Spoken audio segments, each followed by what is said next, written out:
tuning in to the online broadcast network, AfterBuzz TV. Over 20 million weekly downloads in over 150 countries, and your number one source for after-show entertainment.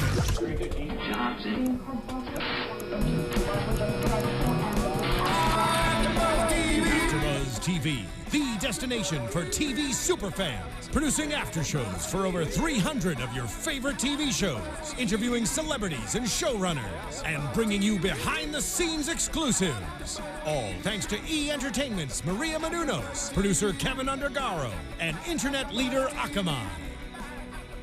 Now, let the buzz begin!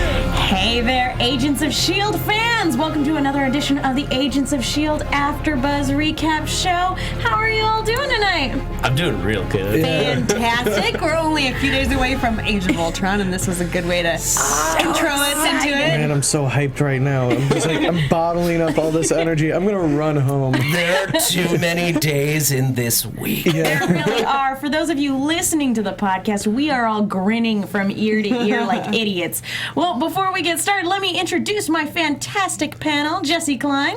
Hi, everyone. How's it going? Zach Wilson. Hey, guys. I'm Zach. Joyce Ajouri. Hey, y'all, you guys can catch me on Twitter at JAJOURI. You forgot. Oh, yeah. You all forgot. Well, we just, you didn't say fine, anything it's about it. Jesse, if you want to throw your Yeah, Twitter you can handle find me at JessKlein1. That's JESSKLEIN, the number one. Zach, where can we find you?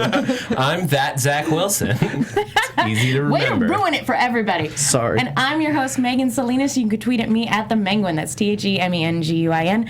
Guys, and before we get started, if you guys want to participate in the conversation, not only are we keeping an eye on the live chat on YouTube, because we're streaming live right now, but we are also keeping an eye on the hashtag ABTVShield. So we will be checking Twitter occasionally. So feel free to join in on the conversation. And if you haven't already done so, please go to iTunes and rate and subscribe. Go to YouTube, subscribe to AfterBuzz TV, rate, leave a comment. We love hearing from you guys, so much so that we'll be giving our iTunes raters a little shout out later on in the show. But there's a caveat. There's a stipulation to this. Folks, before we get started, there's one more thing we need to address. Obviously, we are all very, very, very excited for a certain little film that's coming out, say, Thursday, Friday. Just an indie flick. This is a little tiny thing you might have heard of called Avengers. Age of Ultron. Okay. The thing is that even before tonight's episode of Agents of S.H.I.E.L.D., we had people, we've asked you guys not do this, but we had a couple people doing it anyway. We love hearing from you guys, but we really appreciate it when you don't tweet at us spoilers for the episode, because we watch Pacific time, and we know that some people get the feed a little bit earlier, and that's great, and we love your enthusiasm, but we also really don't want to be spoiled for the episode. We want to go in fresh. And more so because I know that there have been, at least it seems this way to us being in Los Angeles, there have been a ton of early screenings of Ultron. If you have been lucky enough to have been at one of those screenings, do not spoil it. Do not spoil it for us. Do not spoil it for the fans that are also in the chat roll. Do not spoil it for people on Twitter. Yes. Just resist the urge. I will sick quake on you. He will find you. That seems like less of a punishment and more of more of a reward and incentive. The way Sky was today, I feel like that's more of a reward. All right, I will With her throw a burns. splinter bomb at you. Okay. There you go. Won't be a box sheet to save you. No. So yeah, basically, guys, just be cool. Not for those of you who've gone to see the movie early, that's great, and I know you're probably bursting at the seams to talk to somebody about it. But really, just avoid spoilers in the comment section. We really appreciate that, and I know that everybody watching this will appreciate it as well. So please just avoid it if you can. Thank you, though. We love you, and we do want to talk to you guys. But That being said, if you guys have any fake spoilers you want to tell us, I love fake spoilers. If it's like Thor turns into a frog, we get Throg, I would be super excited about Throg. Oh my God. If you have any fake spoiler, Kamala Khan and Robbie Reyes come in at the end and save the day. Yeah, any fake spoilers you can think of, please just send them our way. We'll appreciate great. those. I gotta just hashtag it fake spoiler. I gotta give just like some quick shout outs in the chat room because they're having real fun with a bunch of hashtags right now because like everyone's just wondering what's in the hold. So there's like a bunch of Abomination is in the hold. A couple Peter Parker is in the hole. Red Hulk is in the hole. Red Hulk would be awesome. Howard the Duck is in the hole. That would be a nice little twist. I want MVP to be in that hold. Michael Van Patrick. Well, guys, we've made our announcements. We've said our piece. Let's talk about this week's episode because holy cow, this was a great lead-in to Age of Ultron. I'm even more pumped than I was before. Do you guys have a favorite moment from tonight's episode? Yeah, right off the bat, I'm going to say my favorite moment was the action sequence where Skye just full-on went 100%. awesome mode. And my favorite part of that action sequence was where she took one Hydra agent, pushed him into the other Hydra agent, and then shot them both with one bullet.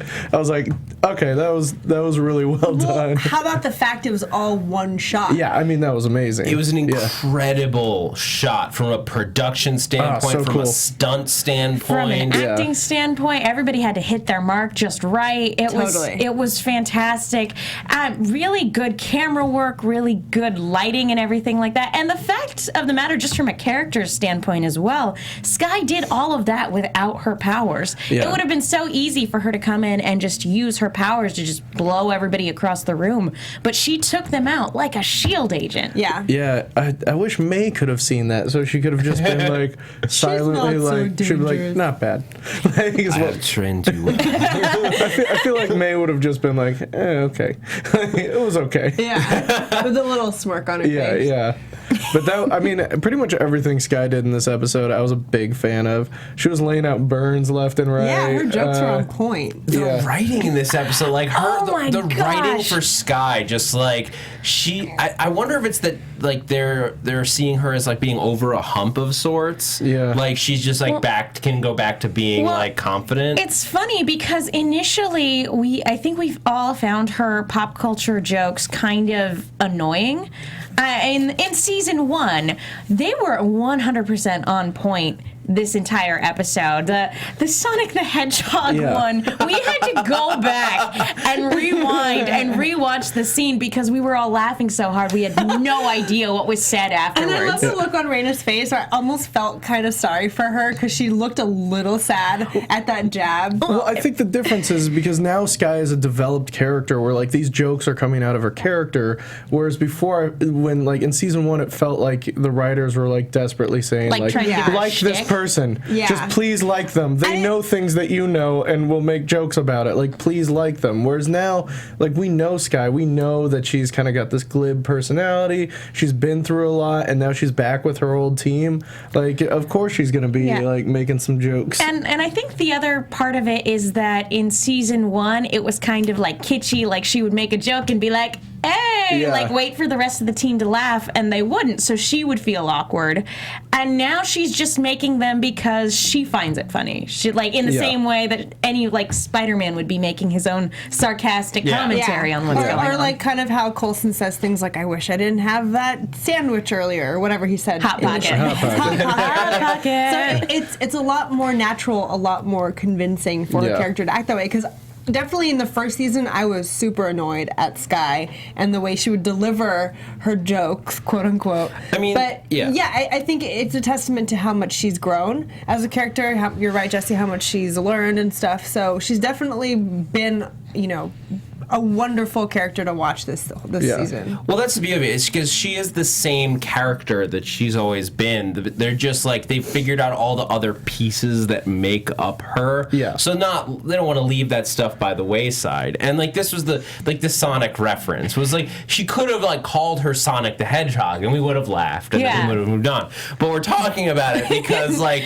I thought you were supposed to be spinning really fast to collect gold rings. Yeah. And, like it was just subtle enough of a jab that it was the perfect note. We had people... Or the Candyman with the Candyman. Yeah. I was cracking. With He's Ward. like the Candyman. That was so great. Yeah. But we actually had people on Twitter calling her Raina the Hedgehog earlier, but after she transformed, so I was like, okay, yeah, no. Everybody's talking about it. It's nice that they actually she does look like a hedgehog, doesn't she? That's funny. But yeah, no, I loved the Candyman reference Candyman because it was funny. just so quick.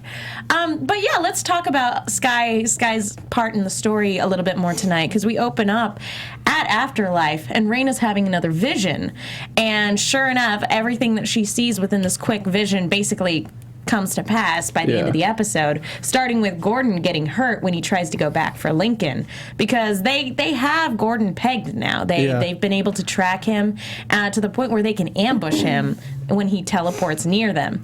They can tell he's coming. So they basically, it's kind of heartless the way that the Inhumans are just like, yep, Lincoln's gonna get tortured and die.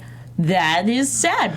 Yeah. Oh, well, we're moving on. I was getting a real kind of cult feel from the Inhumans for the first time today. The greater good. Well, yeah, that kind of thing. And, even though they've been talking about, the council that you have to talk to, and, how they're very kind of insular and they don't interact with the outside world, they always felt to me like they were, considerate of other people and, had, outside plans and that kind of stuff. And in this episode, it felt very culty, especially when the mother gets dropped, where it's they hear that Sky is Jiaying's daughter. Yeah, Cal let the cat out of the bag there, didn't he? And you see the people behind them all huh? What? And That's a word we don't like here in I have to say, Afterlife. it was strange they didn't revisit that later on. I think it probably will be. I mean, I'm sure Well, later on, but it was kind of left hanging tonight. I think part of it was that Sky didn't come back to Afterlife at the end of the episode. If she had come back, that would be something that they had to talk about. But for right now, she's with S.H.I.E.L.D. But Jiaying didn't even address it. I know what you're saying.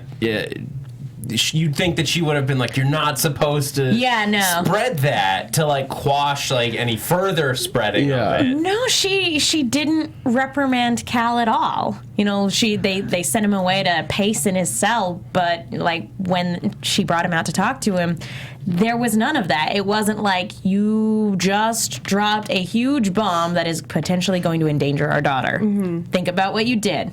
Go sit in the corner. Well, I wonder if she knows that he's on the verge of a true meltdown after being sent away. Yeah. So the truth would be too harsh, and it would just set him off. It seems like a lot of damage control is happening. Also, you don't want to give Cal any more leverage than he already has. If he knows that knowing that she's Sky's mom is a big deal, then he can start letting that slip whenever he's in public, and they won't be allowed to have him be in public anymore.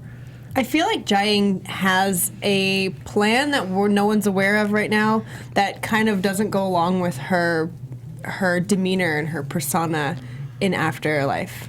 It seemed that way to me, that she kind of had something up her sleeve, and she was just keeping Cal there until she sort of sorted things out before sending him off somewhere else, perhaps. I don't know about plan, because when Raina came and kind of confronted her and was like, who says you get to make all the decisions? I mean, it's very clear that, yes, Jiaying is in charge, but that doesn't mean she doesn't have an authority to answer to. And so I think that's what she's concerned about is, like you said, doing damage control, because if she doesn't take care of it, they will, and they'll be far more ruthless than she is. Yeah, and you kind of see Raina, when she's talking with Gordon about, or not Gordon, Cal, when they're talking about Raina, the camera pans to Raina with a bunch of Inhumans sitting around and standing, and Raina's talking with them. Yeah, where it's she's probably developing a following, and people are starting to believe in her and her powers to tell the future. And now that the idea that Sky is their daughter is out, they could see that as a potential betrayal on Jiaying's part. And don't put it past Raina to lie. Oh, yeah. The Or to dreams. stretch the truth. So she could totally say, I see this, and just yep. That would totally happen. I saw Jiaying confess to making sure that Sky got the mist. It's gonna be the Salem witch trials up in here in a little bit. Maybe if they if Raina decides to continue being deceptive, who knows? Again, because at the end she knows Ultron is coming. She knows that the world is going to be ripped apart by middlemen. Which it's gonna be awesome. But and yeah, she knows about Loki's scepter and everything like that. So it's entirely possible that any scheme she might have been concocting might be a totally moot point because our world is going to be ripped apart by this terrible robot army. Yeah. So yeah, priorities. Yeah. The scepter, though. Oh my God! What a bomb! Yeah. Do we want to talk about that? Because that's a huge thing. I want to talk about it. Let's talk about it. So the implications are just like, man. What's going on, Marvel? Well, because we knew at the end of Winter Soldier, we saw the scepter there, that Hydra had access to it. Yeah. Did we, I don't think we knew at the time, though, that they knew how to utilize it. Well, we don't know. We know some of what it's capable of. Yeah, the mind control stuff. Yeah. So, but like they said, that Hydra doesn't even know what it's capable of. I don't think we know what it's capable of either. Yeah, I mean, it was a tool given by Thanos. Yeah, I think there's been sort of an implication that it's not. It doesn't contain an Infinity Stone, but may powerful. May have been power siphoned from an Infinity Stone. I thought it had the mind gem in it, and that's why it was able to. At least I've seen people think that it has the mind gem in it, and that's why it's able to control people's minds and manipulate them. I would just think that Thanos wouldn't hand that off. Maybe. Regardless, it is a powerful device. Hydra has access to it, and it's probably what they've been using to experiment on Inhumans and other enhanced people. Yeah. And they've been doing it for Lord knows how long and taking how many victims, and they name dropped the twins in this got episode. A twin name drop. They're off in Spain? Segovia, Spain. Segovia. So yeah, and we do get list escapes from they're eating tapas there. They're just hanging out, drinking sangria. Going to Barcelona. They're watching European basketball games. They're just there for the learning of the Bulls. Spanish. Yeah. But yeah, so List escapes. Not to jump too far ahead, but List escapes. So he's free to be in Age of Ultron, and Strucker is with the twins in Segovia, in Spain. I think I said that right. Yeah.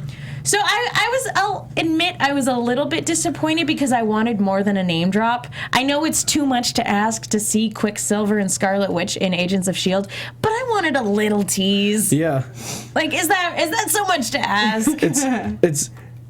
I'm such a nerd because Strucker's children were twins as well, and that's it was Swordsman was his son, and his daughter died, and their power only came out when the twins were touching each other, and so he wrapped the daughter's skin on the hilt of his sword, and so that's how he had powers, because he was always touching his sister. That's kind of a cool story. I'm not gonna lie. That is both cool and disgusting. I have to say that's pretty badass. I don't think we're gonna see the Swordsman or his sister in Age of Ultron. I don't feel like I'm spoilering anything. But if his children were twins in the comics, and conceivably, I don't think we can introduce Magneto as their parents, so like it is in the comics. So they might choose to make that their origin story, is making them his children. That's a possibility. The only other possibility that I thought of was just that they weren't going to necessarily give them a villain father. Yeah. But there's some of the clips. It's these are the early trailers, so not going off of anything I've seen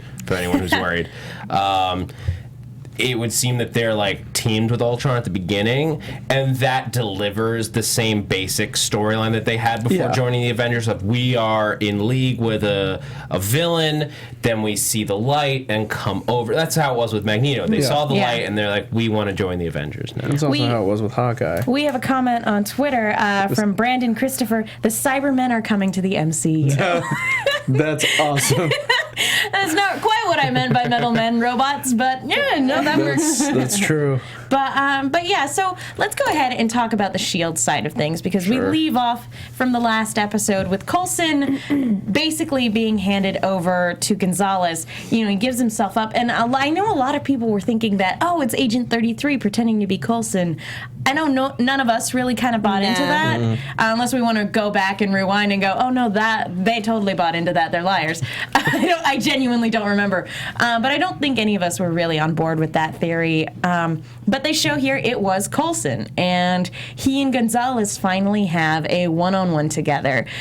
And you can definitely tell that Coulson's ticked, but you know that's not what's important right now. What's important is taking down Hydra. Yeah, that entire scene was really interesting to me because it didn't seem like Gonzalez was listening to anything Coulson was saying. Because he thinks he's a crazy person. Yeah. And he was just like, you still haven't convinced me to trust you. and I feel like Gonzalez just won't trust him ever. No, and I really don't trust Gonzalez either. Yeah. Every time he talks about detaining enhanced people, it makes my skin crawl. Yeah. It makes me genuinely uncomfortable. He's like slowly becoming like super evil. Yeah. He's starting to really remind me of Senator Kelly from the X-Men universe. Like, I don't know if they're planning on making him R. Kelly. Yeah, there, I said it. Mutants. What are you gonna do, Marvel? What are you gonna do? But yeah, I don't know if they're kind of planning on making him the kind of Senator Kelly stand-in.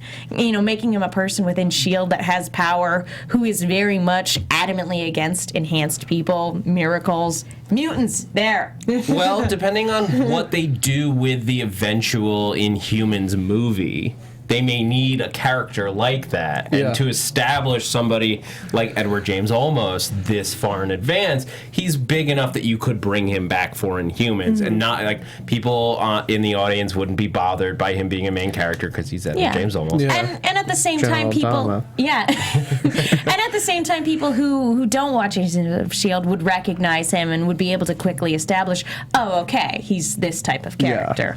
So even if you don't know the history. I feel like the overall theme with this episode was about trust. I feel like, you know, trust within S.H.I.E.L.D., trust between Ward and the rest of the agents, trust between the two Gonzalez and why can't I remember? Bobby. And Bobby. Yeah. Like all of these overall themes of trust. Even in Afterlife, there was some trust issues, and I feel like right now, and I think the reason we were all like super tense while we were watching the show, and I think it was because like we weren't really sure who was going to turn on whom. Like I think that's been the theme for the past few episodes, right? We even questioned May, we questioned Coulson, and even though in this episode all of them were back together, there's still quite a fragile group. Like it was still very much like, you know, Gemma, you know, wanted to all of a sudden become a murderer, and it's like, wait a minute, it's just a bunch of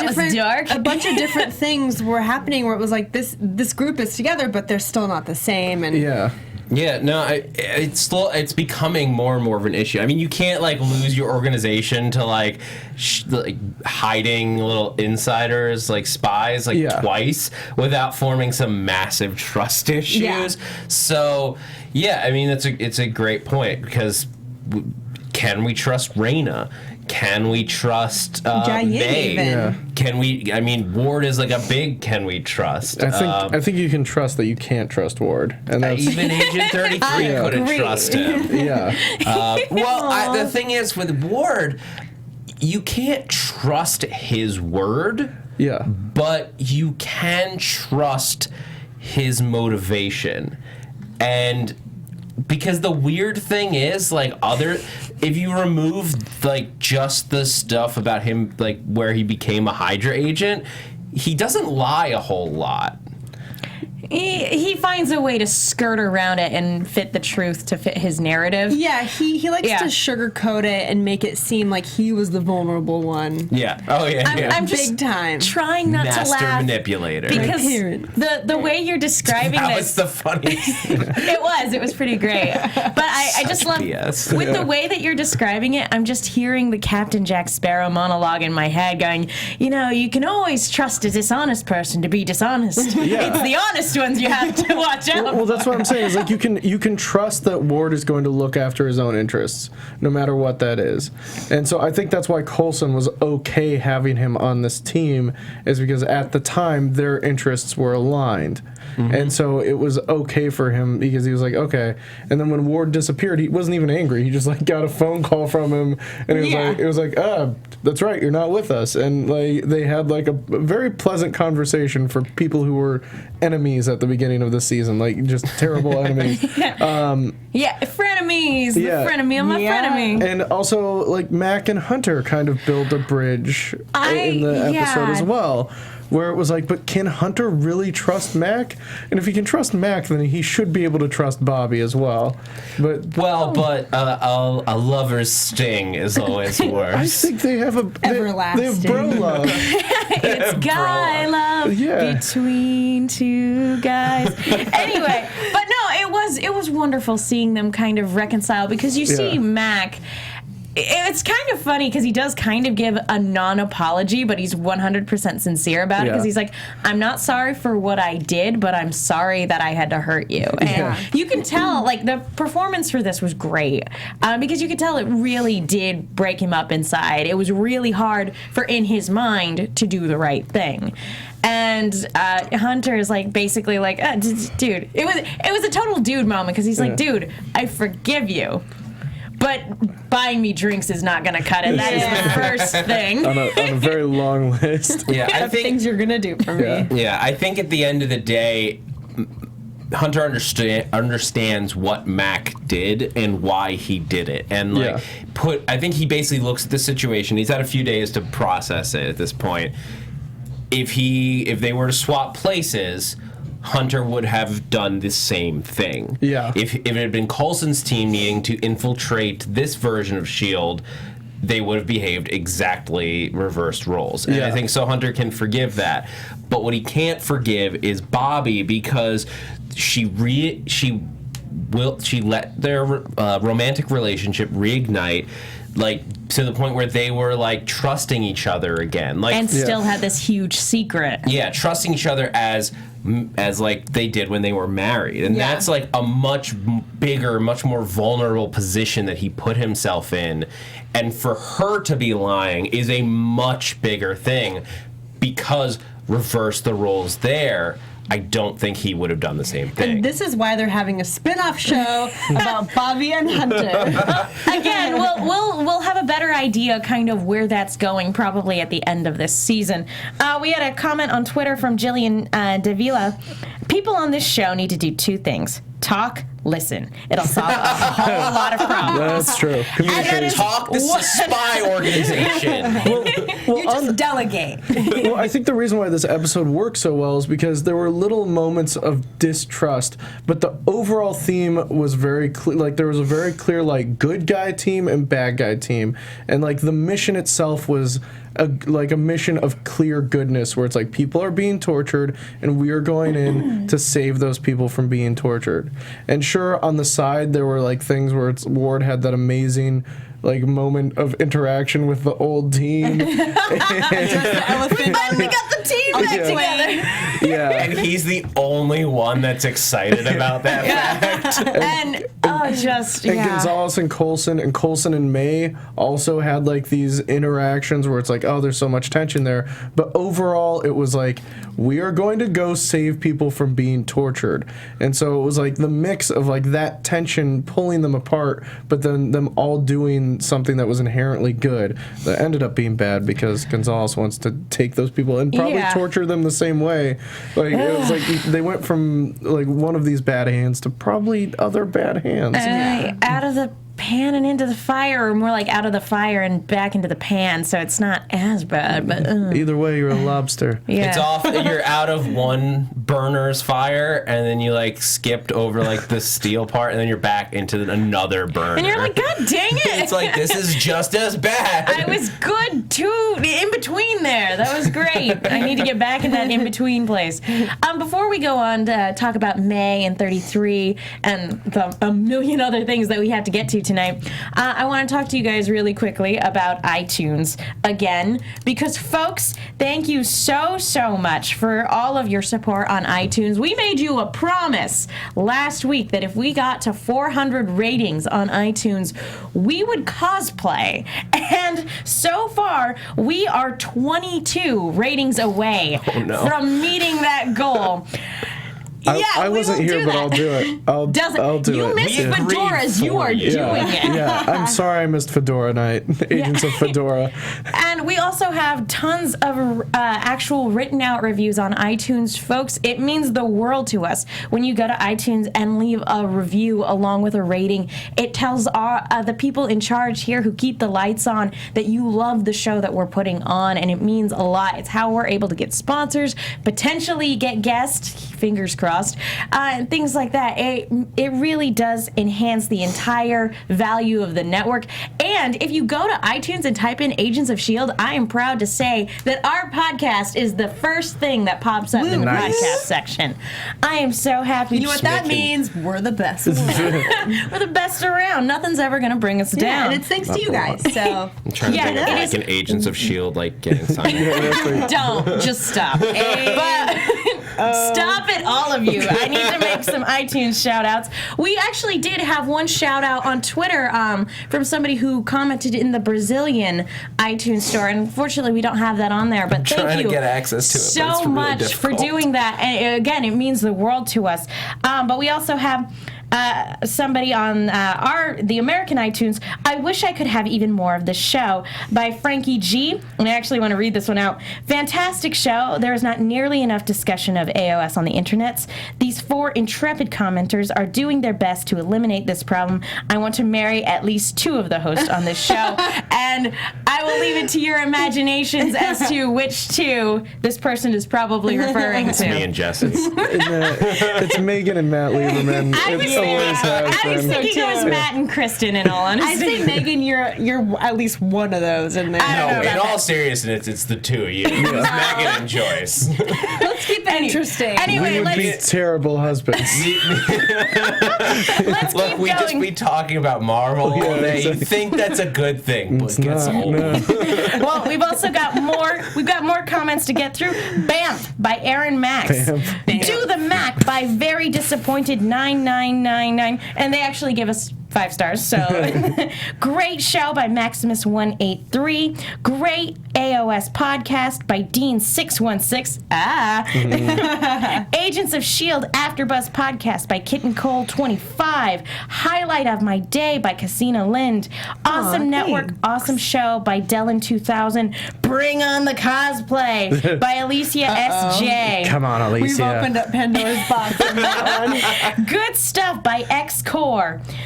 Good, but not great by Popcorn Nat. Well, thank you for your honesty. Right. Honesty is okay. Honesty is great. Awesome by SM Light Guy. Great job by Mega Kid 0202. Come on 400 by Mama Little 7.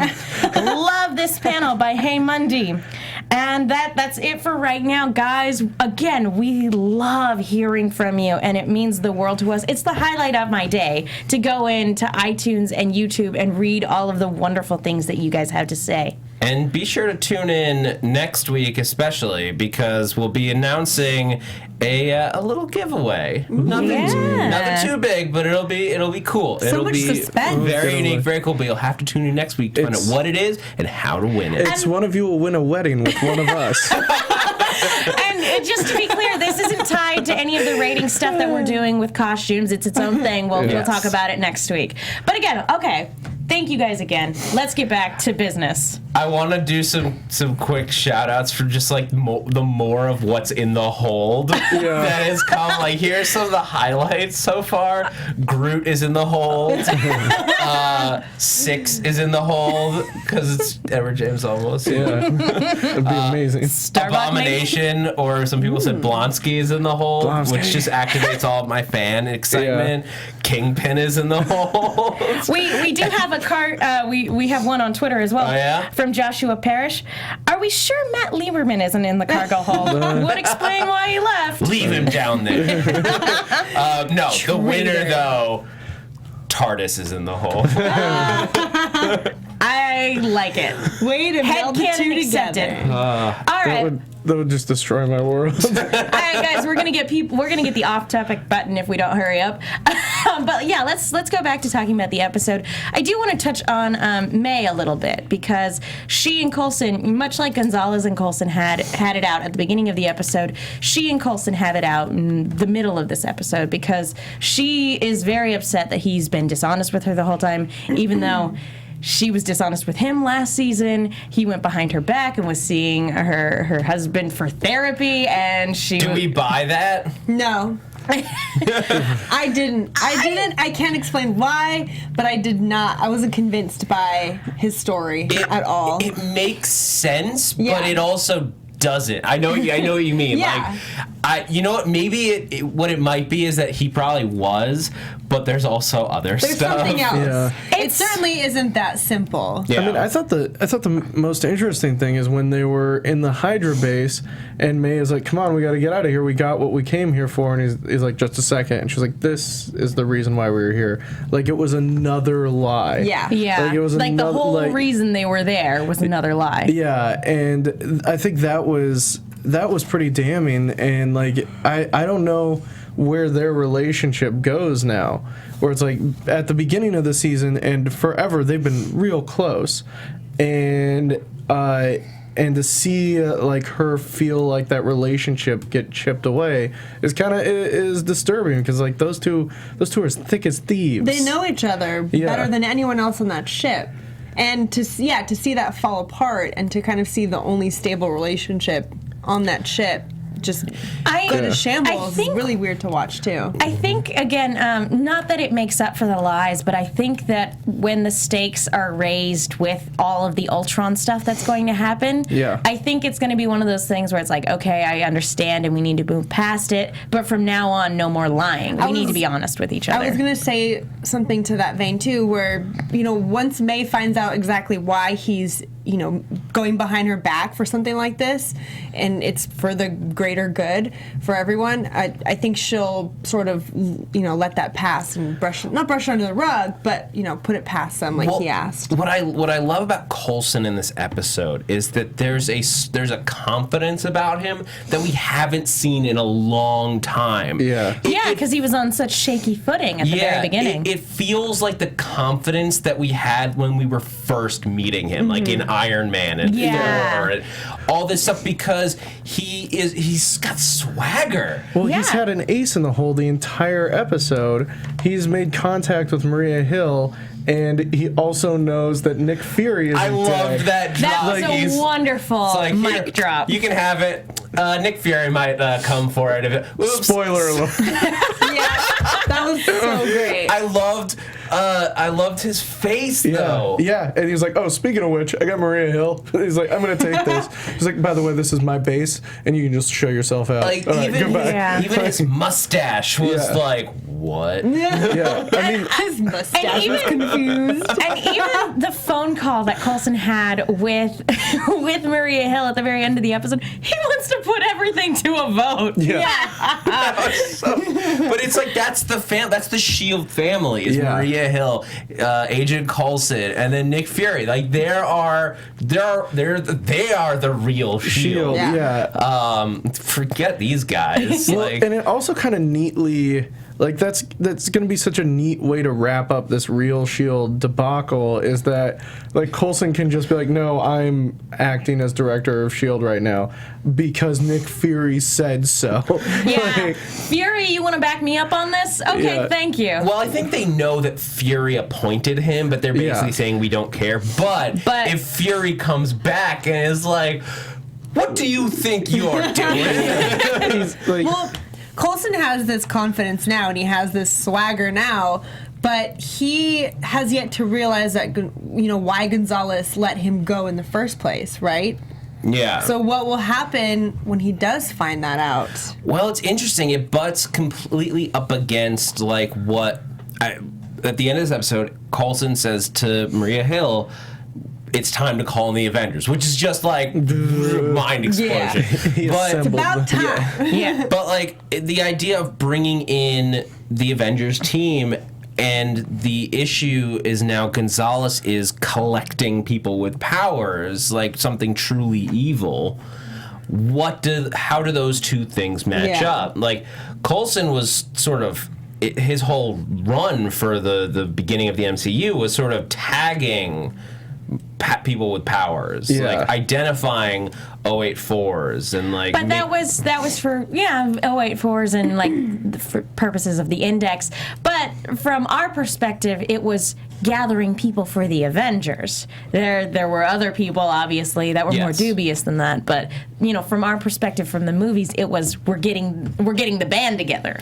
Yeah. So I guess this is sort of the evolution of the index. This is like what happens when somebody takes it one step further. Man, if this turns into Avengers Academy, I'm going to be so excited. Like, you have no idea how excited I'll be. I mean, that could be the spin-off. Like, Bobby and Hunter is just like a false flag. Like, if it's Avengers Academy, I will go crazy. Sadly, guys, we are running short on time tonight. oh my God, you could get Hank Pym to do it. You just get Michael Douglas to like. That'd be great. Sorry. Before we do still need to. There is a big portion of tonight's episode we need to cover real quick before we get to news and gossip. There's tons to talk about tonight. There's so much to that's talk why I'm about. cutting it off. I know there's so much we want to talk about. We need to talk about Gemma and Ward. That is a thing that happened. And I love the way that this was kind of initially set up with Fitz kind of going, oh yeah, I attacked him on the plane and Hunter had to pull me off of him. Just speaking of, shifting the narrative to fit your needs. It's like that was pretty great. He's playing it off like he took care of Ward. And then Gemma's like, no, I'm going to really take care of Ward. He's like, probably should have thrown him off the plane. Yeah, I attacked him, And she's like, oh, don't worry, I'll do it. And he's like, wait, what? I'll disintegrate him, don't worry. Yeah, Gemma had bloodlust. Yeah. Like she was like, I made a promise. And that was to murder you. And what's interesting is, this entire scene, we're wondering whether or not at some point Ward is going to turn on them or if she is going to try to kill him. And at the same time, if she fails, if he'll then try to kill her. Yeah. It's one of those things where we know something is about to go off, but we don't know what. We don't know who's going to be the first person to pull the trigger. And sure enough, that's Gemma. And I feel bad for Bakshi. I really do. I mean, kind of did too. He was an evil I have to guy. say. He was an evil guy, but I will admit I do have a soft spot in my heart for people who are brainwashed, who get killed, while brainwashed. No, he's the head. He's like a head of Hydra. I didn't say that he Nazi. wasn't. See, I don't think he was brainwashed. No, he was at this point. He was, brainwashed, but he wasn't brainwashed when he was working for Hydra. He's brainwashed working for Ward. And again, I'm not saying that absolves him of any horrible things that he did, because he did horrible things, and he probably deserved worse. But I mean, he died saving Ward. He died saving somebody. He died saving like a semi-bad guy. He died or like an saving anti-hero. a quasi-Nazi. Yeah. Why do I feel kind of bad for him? An executioner. I can't explain it and I can't justify it, but I felt a little bad for him. All right. Yeah, I apologize.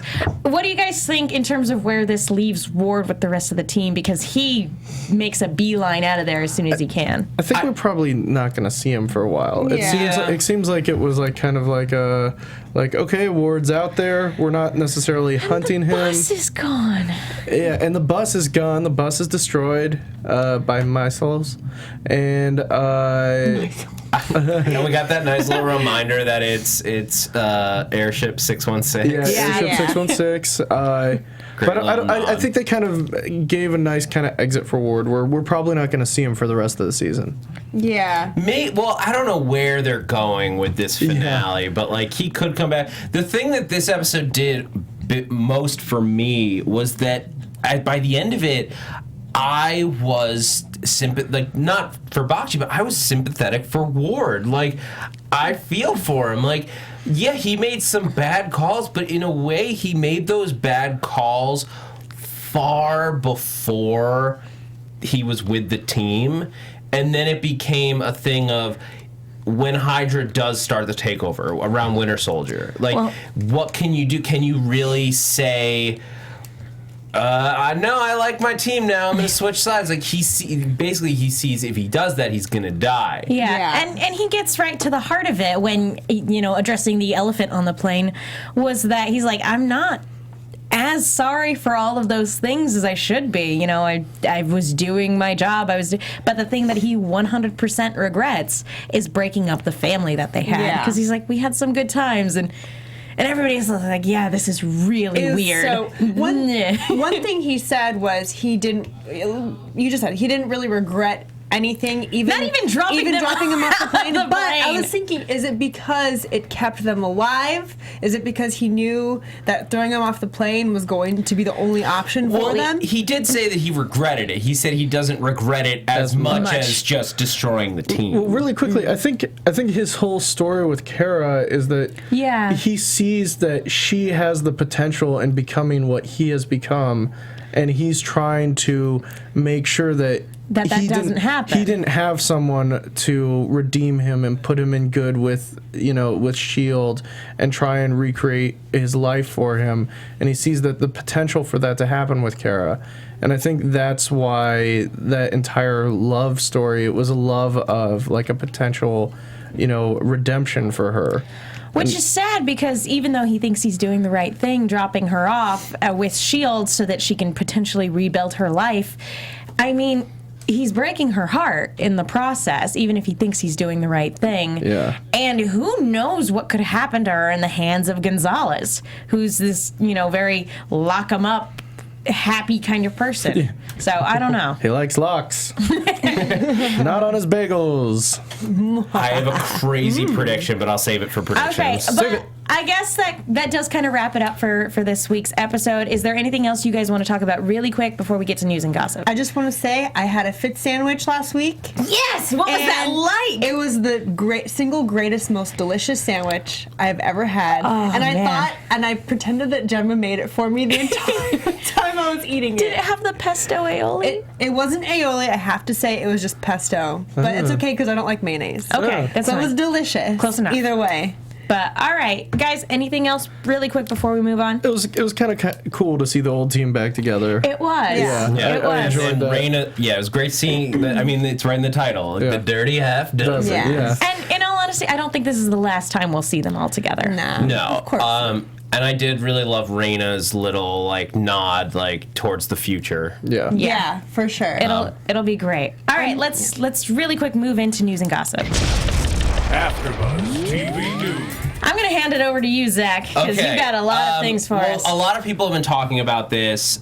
Joss Whedon came out and said something that I won't say it was controversial, because it's only controversial to people that watch S.H.I.E.L.D. Religiously. But he said that he regrets bringing Coulson back to life. And it's interesting because he even admits it was his decision. He's put probably, I would say he's only second in command in terms of the MCU to Kevin Feige until Friday. Mm-hmm. As of Friday, he's no longer in that position. Yep. But he had the call on that, and he wanted to do it. He says in retrospect, it hurt the whole universe because it made death less permanent. And it's always a risk with comic book stuff, but that was such a big one that he won. He also said that he was confirming that I guess he confirmed for us that there's going to be no mention of Coulson anywhere in Ultron. That's heartbreaking. Because of exactly that feeling. He didn't want to muddle any of what was going on between the movies and with anyone who is just seeing the two movies and not the show to be confused with the Coulson that got brought back to life. But he wasn't quite himself because of this Kree DNA thing. And then there's like, it's just too much, and he wants the movies to stand on their own. Interesting. I mean, obviously the man knows what he's doing, but I disagree with that to an extent.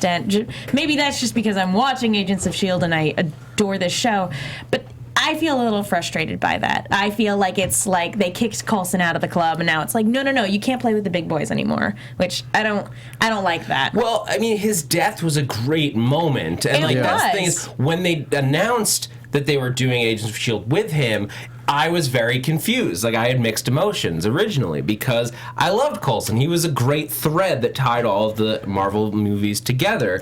But at the same time, his death was such a powerful moment that to bring him back, it sort of hurt. It sort of cheapened it a little bit. That makes me think that someone's going to die in Age of Ultron. But it's Joss Whedon. That's the other thing. Yes, they brought Coulson back, but it's not the only time the Marvel MCU has done that. And for them to, for anybody in that's leading up the Marvel MCU for right now to say that it's just Coulson, that's a misdirect because they've done it in a ton of their movies. So it's not just bringing Coulson back. But it is something that needs to be addressed. Stop pretending to kill people because they did it with Nick Fury, they did it with Loki, they did it with tons of people. Anyway, we any other news because we're seriously getting the wrap up side. Let's keep going. All right, predictions then, I guess. Sure. Yeah. All right, let's go into predictions really quick. All right, I'll throw a big one out there. Go ahead. We got it real quick. Ward is going to get, by the end of the season, is going to get introduced to the Mist. He's going to turn out to be distantly inhuman, and his power is going to be the ability to mimic any moves that he sees, and he's going to be the Taskmaster. He's not Taskmaster. Taskmaster is a much more interesting character. Joyce, any thoughts? I know last week I said that possibly Jiaying might die by the end of the season. I still kind of stand by that, but I also think it's very possible that Cal is going to be the one to die, if that's the direction they want to go in the show, because it seemed like Jiaying was all about the greater good and letting her sacrifice a few just for the greater good of many. So if Cal's in danger, she'll probably let that happen, which will cause a rift between her and Skye. So I'm actually on the opposite camp. I think Reina's going to try to do a coup, but it's going to backfire on her, and that's why her vision of her running and being hunted was something that kept being a reoccurring nightmare, and I think that's Jiaying is going to be the one sending people after her. That's my thought. Jesse, what do you think? I got nothing. Let's wrap. All right. One last plug that we got to do. Go right ahead. Guys, we are not going to be having an Age of Ultron specific show of any kind, but you can tune in to both Anatomy of a Movie, which is another show done by the folks here at AfterBuzz and Popcorn Talk, and you can also tune into Marvel Movie News over on the Popcorn Talk Network, our sister network, for a full discussion of the episode. There you go. The best we're going to be able to do next week is talk about it briefly, and we will discuss it to an extent because it will relate to what's going on in Agents of S.H.I.E.L.D. But yeah, if you want a full review, those are the places you should go.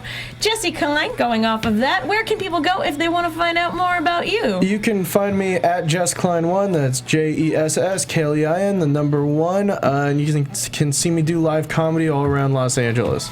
You guys can follow me on Twitter at @ZachWilson, ThatZachWilson. I'm also here at AfterBuzz on Daredevil tomorrow night. We're going to be talking about episodes 5 and 6. Again, no spoilers. You guys can find me on Twitter and Instagram at JAJOURI. See you on there. And I'm Megan. You can follow me on Twitter at @TheMenguin. That's TheMenguin. I'm also on a bunch of shows here at AfterBuzz, and I've started writing articles for the Movie Chick, so be sure to check those out. Thank you, everybody who participated in the hashtag and the live chat. We will see you guys next time. Bye. From executive producers Maria Menounos, Kevin Undergaro, Phil Svitek, and the entire AfterBuzz TV staff, we would like to thank you for listening to the AfterBuzz TV Network. To watch or listen to other after shows and post comments or questions, be sure to visit AfterBuzzTV.com. I'm Sir Richard Wentworth, and this has been a presentation of AfterBuzz TV. Buzz you later. The views expressed herein are those of the hosts only and do not necessarily reflect the views of AfterBuzz TV or its owners or principals.